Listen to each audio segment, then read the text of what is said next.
बहुत अच्छे से समझिएगा।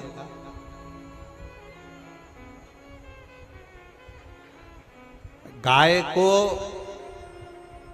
पकड़कर लेकर चलते जाओ, गाय का बछड़ा पीछे पीछे, बोलो बोलो जम के आए। बछड़े को पकड़कर लेते जाओ, गाय पीछे पीछे आएगी। बछड़े के पीछे गाय चलती है, गाय के पीछे बछड़ा चलता है, पति के पीछे पत्नी चलती है, और जल चढ़ाने वाले भक्त के पीछे मेरा भोलेनाथ चलता है। मेरा शंभु, मेरा त्रिकालदर्शी, मेरा कैलाशी, मेरा विनाशी चलता है। एक पत्र और देखिए।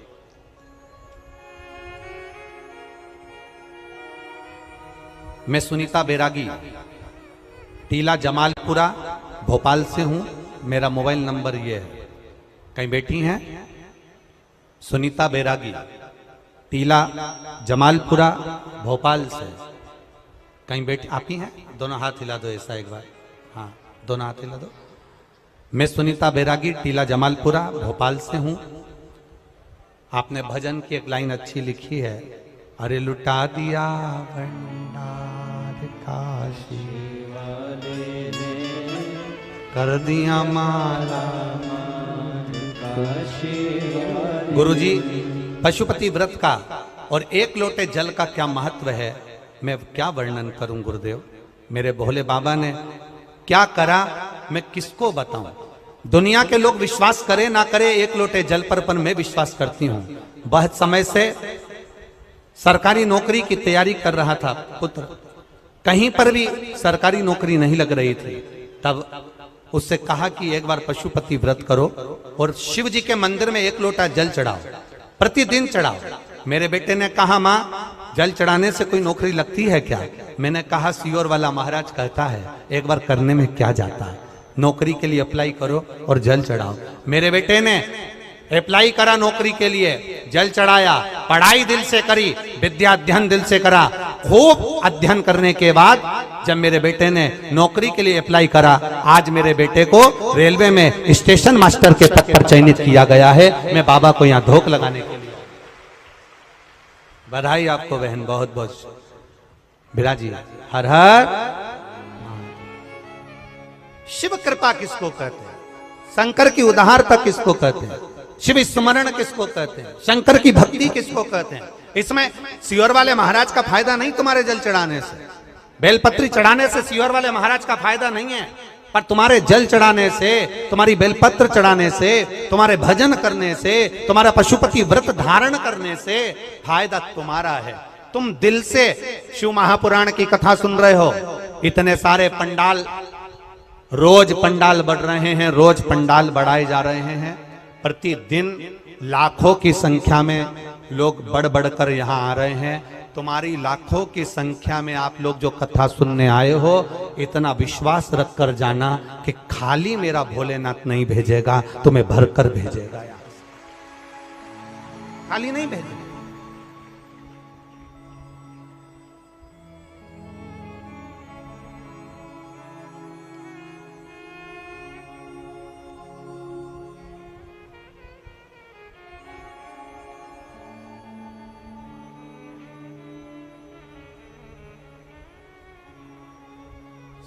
भोले मैं तेरी पतंग हवा विच उड़ती जावांगी, बाबा डोर हथों छड़ी ना मैं कटी जावांगी। भोले मैं तेरी पतंग, शंभो मैं तेरी पतंग हवा विच उड़ती जावांगी,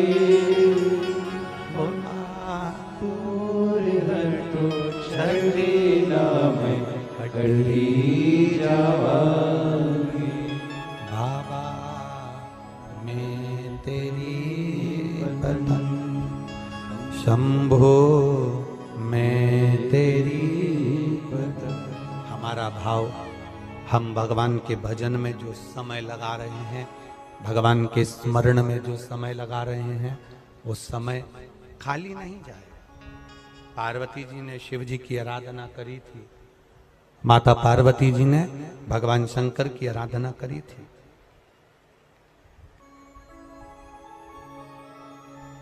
दान, भजन, प्यासे को पिलाया गया पानी, भूखे को कराया गया भोजन, स्मरण, कीर्तन, मंत्र जाप, ये खाली नहीं जाता। कथा सुनने बैठे हो, ये खाली नहीं जाता। एक बड़ा सुंदर चरित्र, एक बार माता पार्वती जी ने शिव जी से संसार में सुख और दुख के बारे में स्मरण किया। आवाज बढ़ाओ। शिव जी से सुख और दुख के विषय में माता पार्वती जी ने प्रश्न किया। थोड़ा ध्यान से सुनना, बड़ा अच्छा चरित्र। काशी में नंदन वन में भगवान शंकर और पार्वती बैठे हैं।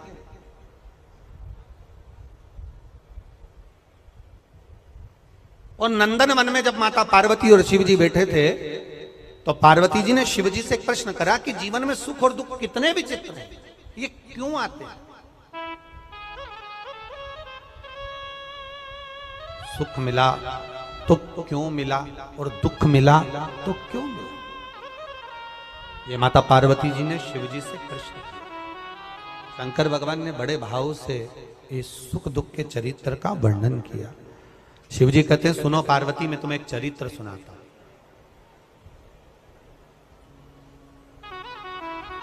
नंदनवन काशी में बैठे हैं,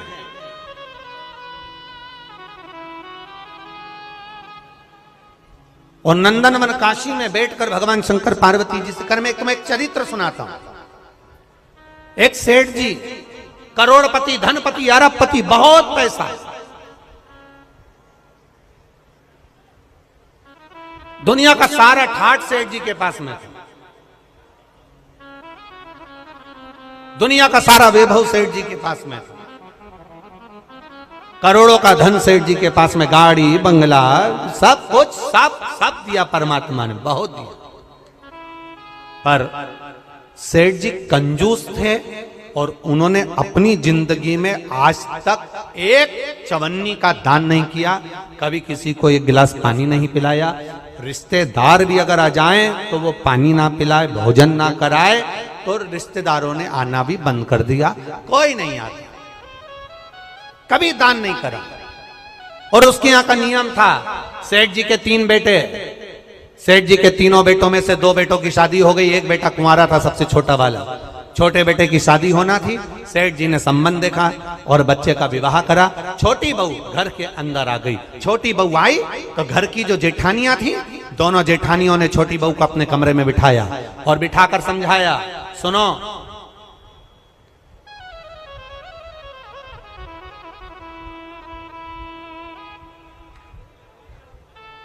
पहले ऐसा नियम था, अब आजकल ऐसा नियम तो नहीं है, पर पहले ऐसा नियम था कि लड़के की शादी होती थी और बहू को लेकर आता था ना, तो अपने खुद के घर में बहू को लेकर बाद में आता था। पहले उसको रुकने की व्यवस्था कोई रिश्तेदार के यहाँ, कोई नातेदार के यहाँ, कोई संबंधों के यहाँ, कोई पहचान वाले के यहाँ, उसको बहू को रखा जाता था। बोलो, भोपाल में ऐसा था कि नहीं था? अरे बोलो, जम के तो बोलो, था ना ऐसा? लड़का शादी कर कर बहू को लेकर आया, सीधे अपने घर नहीं आया, पहले उसको कोई मित्र के आधिकारिक पहचान वाले, दीदी, जीजा, बहनोई, नातेदार, रिश्तेदार, कुटुंब, कबीला, अड़ोसी पड़ोसी, रिश्तेदार वाला, उसके यहाँ पर उस बहू को, उस छोरे को, बहू बेटा को वहां रोका जाए। काहे के लिए रोकते थे? उसको रोकने का कारण क्या था? उसको रोकने का कारण केवल एक था। क्यों रोका जाता था? केवल एक कारण से कि बहू जब वहां पर आए तो उसको हमारे घर के बारे में हमारे रिश्तेदार सब बता दें कि तुम्हारी सास ऐसी है, तुम्हारे ससुर ऐसे हैं, तुम्हारा देवर ऐसा है, तुम्हारा जेठ ऐसा है, तुम्हारा परिवार ऐसा है। अब जो छोटी बहू आई है तो दोनों जेठानियों ने उससे मिला और मिलकर कहा, सुनो हमारे ससुर का एक नियम बड़ा प्रबल है, उसको याद रखना। हमारे ससुर का नियम बड़ा तेज है, उसको याद रखना। कौन सा नियम? छोटी बहू ने पूछा कि तुम्हारे यहाँ का नियम क्या है? तो हमारे ससुर का एक नियम है, कभी जिंदगी में अगर घर में रहना है तो दान बिल्कुल, बोलो बोलो जम के बोलो, नहीं करना। एक रोटी का भी दान मत करना। अगर डब्बे में रोटी बच जाए तो दूसरे दिन उस रोटी को मिक्सर में पीस के चूड़ा बना के खा जाना, पर गाय को भी मत देना। ये हमारे ससुर का नियम।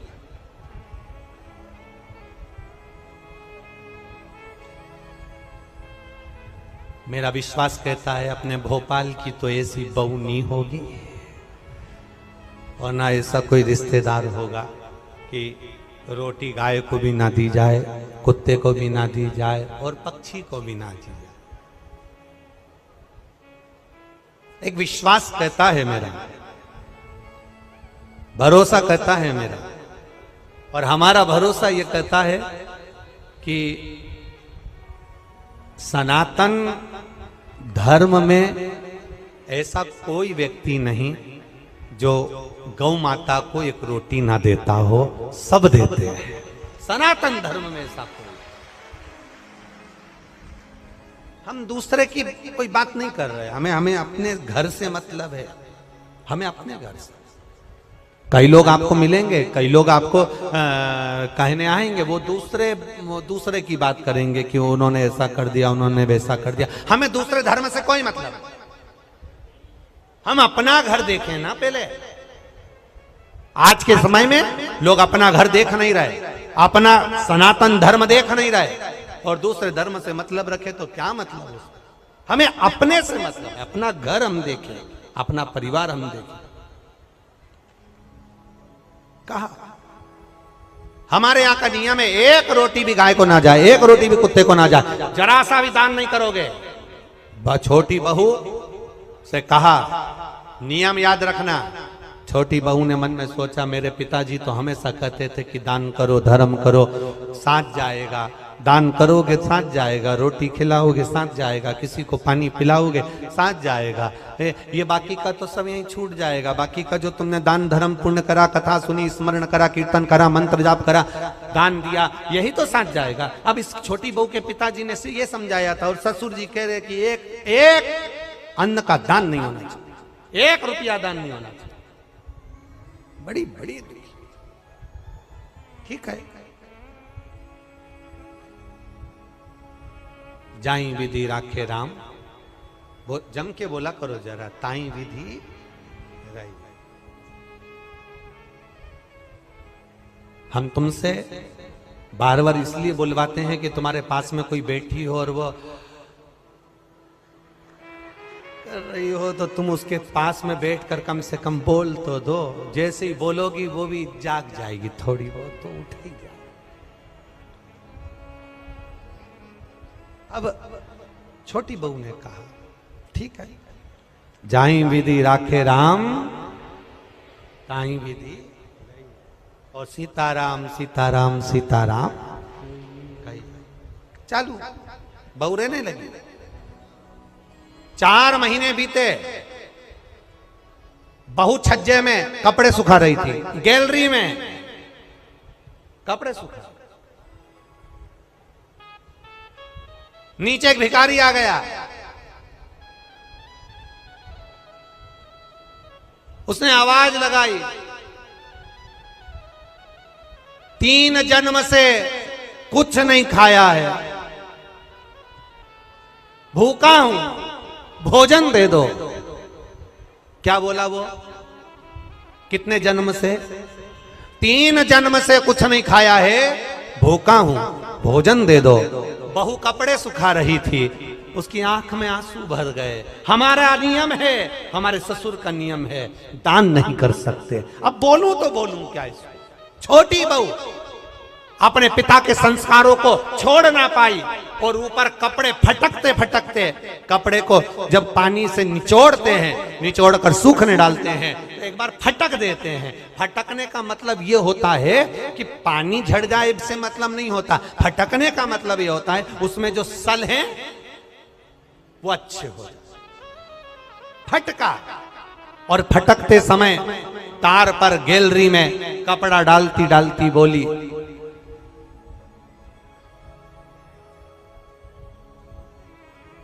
बासी खाना खा रहे हैं, कल हमारा उपवास है। क्या बोली? आप भी बोलो, जम के बोलो। बासी खाना खा रहे हैं, कल हमारा उपवास है। इतना भिखारी ने सुना और भिखारी चले गया। अब भिखारी तो चले गया पर नीचे जो कुर्सी डाल के अखबार पढ़ रहा था कौन? जम के बोलो, ससुर। बस उसने सुन लिया। अच्छा हुआ तुमने ससुर बोला हो, नहीं तो एक जगह कथा कर रहे थे, उन्होंने कह दिया एक भिखारी तो चले गया पर नीचे जो कुर्सी डाल के अखबार पढ़ रहा था, तो लोगों ने कह दिया वो भी। भोपाल के लोग एक बात तो है, इस मामले में समझदार बहुत है। जबरदस्ती लोग भोपाली लोगों का, भोपाल के लोगों के कह देते हैं साहब माँ तो इतनी गाली बकते हैं, माँ तो ये साड़ा तेड़ा बोलते हैं, साहब माँ तो बात बात में अपशब्द कह देते हैं। हमने देखा, अभी हमको भी यहाँ पर 3 दिन हो गए, सब अच्छे से ही बोल रहे हैं, सब अच्छे। एक भी ऐसा नहीं मिला जो गड़बड़ बोला, एक भी। बड़े भाव, वो तो दुनिया के लोग हैं, कहते रहेंगे, अपन तो अपना भजन करो। भिखारी चले गया, कुर्सी डालकर अखबार पढ़ रहा था। कौन? ससुर। और अखबार पढ़ते पढ़ते उसके कानों में शब्द गया कि बहू ने कहा बासी खाना खा रहे हैं, कल हमारा उपवास है। भिखारी तो गया, ससुर को क्रोध आ गया और ससुर को गुस्सा आया। बताओ, कल की आई बहू 4 महीने नहीं हुए, इसको कौन सा बासी खाना खाने को दे दिया और कौन सा इससे उपवास करवा दिया? इतना अच्छा खाना मिल रहा है, रोज ताजा खाना खा रही है, अच्छे से रह रही है, इसका पति कमा रहा है और हम उपवास करा रहे हैं। ससुर को क्रोध आया, उसने दोनों बहुओं को बुलाया। बड़ी बहुओं को बुलाकर कहा अब इस बहू को मैं अपने घर में नहीं रख सकता क्योंकि इसने मेरी बदनामी कर दी एक भिखारी के सामने। मेरी बदनामी कर दी है भिखारी के सामने।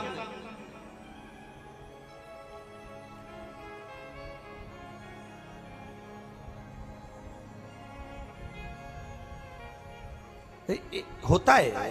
एक सास भी ऐसी थी, एक कथा में आता है, एक सास ऐसी थी, वो कभी दान नहीं करती, एक चीज नहीं, कुछ नहीं दान करे। और पड़ोसी के यहां बैठी थी और उसकी बहू बड़ी धर्मात्मा थी, वो पड़ोसन के यहां बैठी थी। भिखारी आया, भिक्षा मांगते मांगते इसके घर गया, बहू से कहा भिक्षाम देही।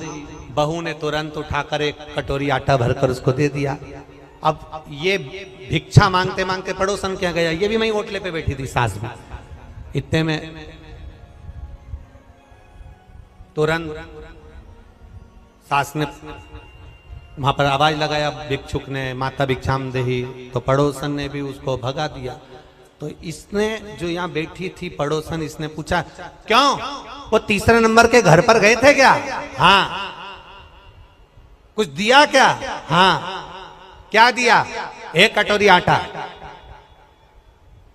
इसमें इतने में भिखारी का हाथ पकड़कर बुढ़िया लेकर अपने घर गई और बहू को बुलाया। बहू, ए बहू। बहू आई। क्या है मां? तूने भिखारी को 1 कटोरी आटा दिया? हाँ। किससे पूछ के दिया? किसी से नहीं, अपना घर है, दान करना चाहिए। इतने में सास को गुस्सा आया और भिखारी से कहा, भिक्षुक से कहा तुमने मेरे घर से आटा लिया? हाँ। वापिस दो।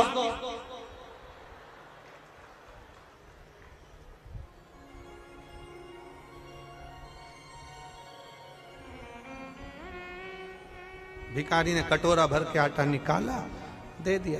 जाओ,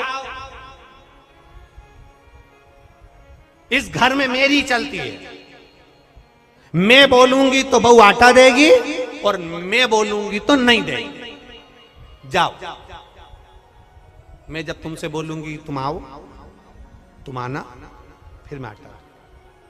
अब भिखारी ने फिर बोला माता भिक्षाम देहि। सास ने कहा कटोरी भर के आटा दो। बाहर खड़े भिखारी ने सास से पूछा तुम ऐसा क्यों करी? सास ने कहा आज से ही नई नवेली बहू की घर में चलने लगेगी तो मेरी कभी नहीं चलेगी, इसलिए मेरी चलना चाहिए, इसलिए मैंने ऐसा मेरी चलना चाहिए। अब ससुर जी बैठे थे, ससुर ने बहुओं को बुलाया, इसने तुम्हारी इज्जत खराब कर दी। ये कह रही है कि बासी खाना खा रहे हैं और कल हमारा उपास है। बताओ कौन सा बासी खाना खिलाया इसको? कल की आई हमें बदनाम कर रही है। अब तुरंत ससुर ने पत्र लिखा और समधी जी को भेजा, आप अपनी लड़की को लेकर चले जाओ क्योंकि ये हमें बदनाम कर रही है, ऐसी लड़की हमें नहीं रखना, हम इसको ताजा खाना खिलाते हैं, ये बासी खाना खाने की बात करती है। एक भिखारी को इसने ऐसा ऐसा बोला है। और समधी के पास पत्र गया, समधी की आंख में आंसू भर गए। मेरी बेटी को 4 महीने हुए हैं शादी को, कैसे लेकर आ जाऊं? और मेरी बेटी ऐसी है ही नहीं, मैंने उसको संस्कार दिए हैं, वो कभी गलत कर ही नहीं सकती, ये मेरा विश्वास कहता है, ये मेरा भरोसा करता है। मैं कैसे कह दूं कि मेरी बेटी ने कुछ गलत कहा होगा, कि मैं भूखी मर रही हूं या मेरा उपास कर रही हूं या हम बासी खा रहे हैं? ये मेरी बेटी बोल नहीं सकती, भले बासा खा लेगी पर बोल नहीं सकती। आखिर हुआ क्या है? ससुर ने, समधी ने पंचायत बिठाई और पंचायत में बैठे हुए लोगों से कहा क्या मेरी बेटी ऐसी है? नहीं, तुम्हारी बेटी तो संस्कारवान है, ऐसा बोल ही नहीं सकती। बुलाओ समधी को। और बुलाया सेठ जी को। बोलो सेठ जी क्या बात है? सेठ जी ने कहा ये खड़ी लड़की, ये खड़ी मेरी छोटी बहू, इसने भिखारी से कहा हम बासी खाना खा रहे हैं और कल हमारा उपास है। पूछो नहीं बोला क्या इसने? रोज ताजा खाती है, चाय बनाकर पीती है, दूध पीती है, गरम गरम भोजन करती है, फिर इसने कैसे कह दिया कि बासी खाना खा रहे हैं और कल हमारा उपास है? इतने में पंचायत ने बेटी से पूछा बेटी बता कि बासी खाना खा रहे हैं, कल हमारा उपास है, तूने भिखारी से ऐसा क्यों कह दिया? बेटी कहती है मेरे पापा कहते थे ये जो मकान दिख रहा है, जो ये दुकान दिख रही है, जो ये गाड़ी दिख रही है, ये हमने पूर्व में करा होगा, बासी है, पुराना करा था तो आज मिल गया और अगर आज नहीं करेंगे तो कल भूखे मरना पड़ेगा, इसलिए उपास करना पड़ेगा। ये बासी है, 50 लाख की गाड़ी में घूम रहे हो, समझ लेना पूर्व का हमारा पुण्य है। अच्छा भोजन कर रहे हो, समझ लेना पूर्व का हमारा पुण्य है। खूब धन है तुम्हारे पास में, समझ लेना पूर्व का हमारा पुण्य है। आज अपना राशि ठाठ है, ये पूर्व का पुण्य है। हमने पूर्व में कुछ अच्छा करा होगा, बासी खाना खा रहे हैं, पूर्व का करा था, आज हमें सुख मिल रहा है। और अगर आज हम दोनों हाथों से नहीं करेंगे तो कल 3 बत्ती चौराहे पर कटोरा लेकर भीख मांगते हुए भूखे मिलेंगे। पूर्व का कर्म है हमारा। आपको लोग सलाम ठोक रहे हैं, आपको लोग नमन कर रहे हैं, आपको लोग प्रणाम कर रहे हैं, आपको लोग दंडवत कर रहे हैं, आपको लोग नमन कर रहे हैं, आपकी लोग बात सुन रहे हैं, आपका जय जयकार हो रहा है, आप गाड़ी में घूम रहे हैं, 4-4 बंगले आपके पास में हैं, खूब अच्छा मकान, खूब अच्छी पत्नी, बच्चे, परिवार, कुटुंब, कबीला सब अच्छा मिला है। समझ लेना उस परमात्मा की कृपा है। दोनों हाथों से पुराने समय में करा था इसलिए आज मिल गया। आज दोनों हाथों से करते हुए चलना तो अगला जन्म जब मिले तो भगवान फिर टूटमान होकर देता चले, इसलिए दोनों हाथों से लुटाते चले। आज बासी खाना बोलो बोलो जम के खा रहे हैं। पति अच्छा मिला है, समझ लेना अच्छा परिवार मिला है, समझ लेना अच्छा घर मिला है, समझ लेना सुनने को कथा मिल रही है, समझ लेना पूर्व में कुछ अच्छा करा होगा। आज मिल रहा है।